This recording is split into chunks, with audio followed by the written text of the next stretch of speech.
আরও বেশ কয়েকটি পশ্চিমা দেশের সঙ্গে যোগ দিয়ে এবার ফিলিস্তিন রাষ্ট্রকে স্বীকৃতি দেওয়ার পরিকল্পনার কথা জানালো কানাডা।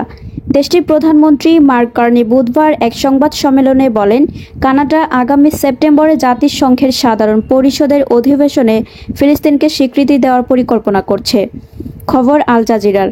তিনি বলেন, অটো আশা করছিল আলোচনার মাধ্যমে শান্তিপূর্ণ প্রক্রিয়ায় দ্বিরাষ্ট্র ভিত্তিক সমাধান অর্জন করা যেতে পারে, তবে সে উপায় এখন আর টেকসই নয়। সংবাদ সম্মেলনে মার্ক কার্নি বলেন, গাজায় মানবিক বিপর্যয় প্রতিদিন তীব্র হচ্ছে।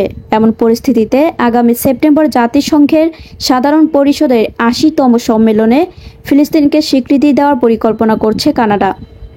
তবে এই স্বীকৃতি কিছু বিষয়ের উপর নির্ভর করবে বলে উল্লেখ করেন কানাডার প্রধানমন্ত্রী। সেগুলো হলো ফিলিস্তিন কর্তৃপক্ষকে নিজেদের শাসন ব্যবস্থায় মৌলিক সংস্কার আনার, হামাসকে বাদ দিয়ে সাধারণ নির্বাচনের আয়োজন করার এবং এই ভূখণ্ডকে নিরস্ত্রীকরণের প্রতিশ্রুতি দিতে হবে।